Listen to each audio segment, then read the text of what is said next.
Greetings, family. I just wanted to come on and give a brief update on my journey to self-love, my VSG weight loss journey. I know I didn't mention before what I was doing exactly because I didn't want to get a lot of negative feedback from my decision that I decided to make. So I'm coming out with it now. I will be having vertical sleeve gastrectomy surgery in about a week. I'll be flying out to Tijuana, Mexico. Yes, Mexico. A lot of times, your job insurance doesn't cover the surgery, so another option for people is pay out of pocket. You can pay out of pocket here in the States, which it would be a whole lot more expensive, like almost $20,000 versus going to Mexico. It's not even over $5,000. So yeah, my insurance doesn't cover it. So I'm taking the next step to go to Mexico, which is a popular in a lot of the rich communities and stuff. They do it all the time, but you know, when you come from smaller country towns and stuff like that, people look at you crazy like, why are you going to Mexico? So yeah, that's why I didn't, one of the reasons why I didn't say anything, but it is what it is. I'm getting it done, and I want to try to record as much as I can of my journey before, during, and after my procedure is done. I will be having a companion flying over there with me. Somebody in my family is going with me, so I'm going to try to get them to record as much footage as possible. I'm not sure how that's going to go just yet. Because I don't know how I'll be feeling after surgery and stuff, but I'll try to get much done as I can.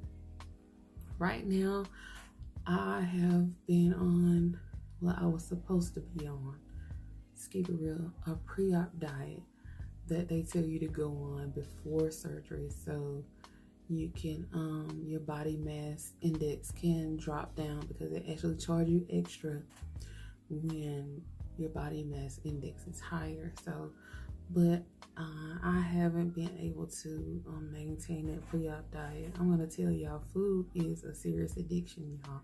It is hard to control it the way you're supposed to. In my mind, it's almost like my brain is saying, girl, you better eat all you can eat, because after this right here, you're not gonna be able to eat at nothing. But I do have, next week I'll be going on a liquid diet, and that's going to be hard too, but I have to do that because they require you not to. You can't eat anything like 2 days prior to surgery. You gotta drink liquid, but you can't eat anything like a day or so before. I have to go back and read my paperwork again, but anyway. When I have the surgery, they'll be taking out like 80% of my stomach, leaving my stomach in like the shape of a banana. So just think about a banana.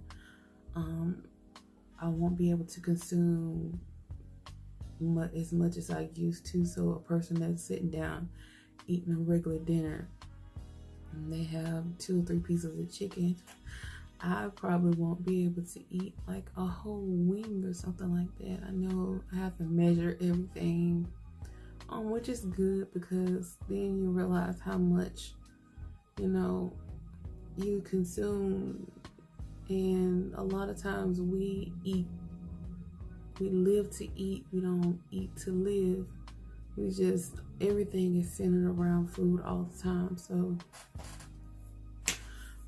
I hope that, I'm able to mentally and emotionally handle it. And a con of this surgery is that you don't get to have, like, they do psychiatric evaluation and stuff like that over here in the States when your insurance does it. And you have to go through 6 months of classes and training and stuff like that to prepare yourself mentally for it. But when you're doing it out of your pocket, you just kind of just winging it or whatever. I am a part of a lot of support groups here on Facebook, and I follow a lot of pages on, sorry about it, somebody's riding by, so I don't know what it is, but I follow a lot of support groups, a lot of people on Instagram. I look at their stories.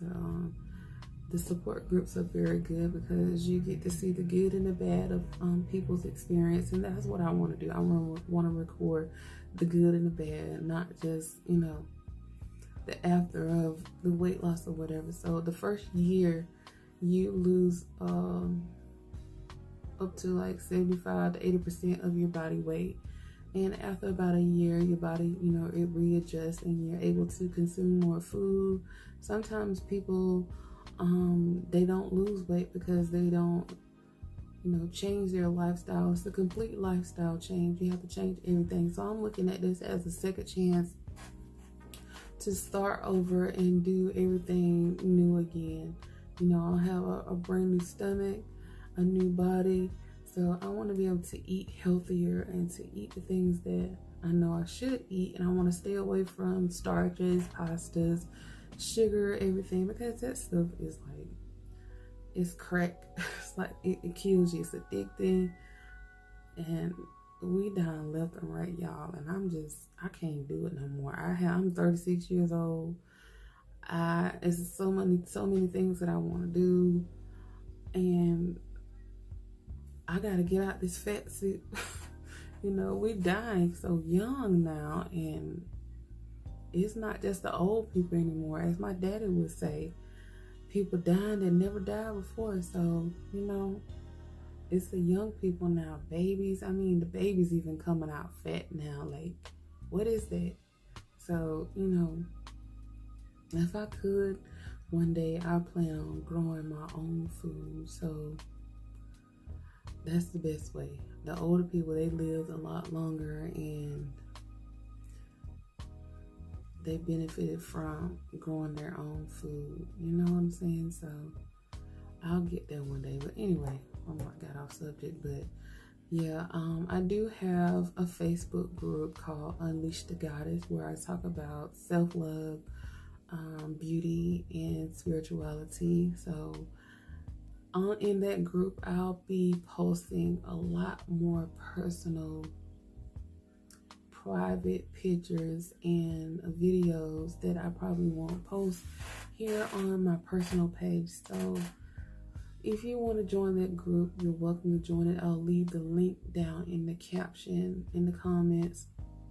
But I am warning you now, if you ask to join this group,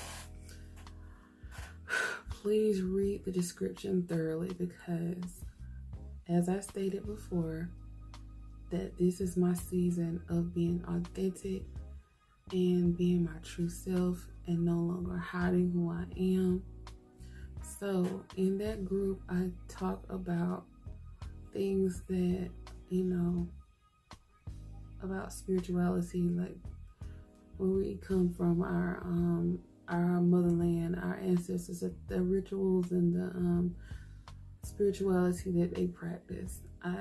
If you see me taking my pictures, you probably see certain things behind me. Like, you know, I have a lot of Egyptian statues, and I burn a lot of incense and candles, and, you know, all this stuff. Some people will just probably call it New Age or whatever, but a lot of the things that I do now that I've incorporated into my life have helped me on my journey to be able to overcome a lot of things, to get out of bondage.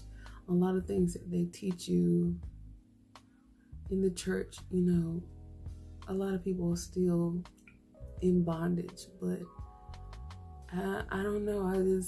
It seems like when I started doing the things that felt right to my spirit, you know, like cleansing my own self and studying the religion of my ancestors and stuff like that, it's like I was able to break free from a lot of things that, you know, going to church for years and years that I still struggle with. So I'm not knocking anybody's, you know, going to church or anything, but, and I don't even know how I got on all of this, but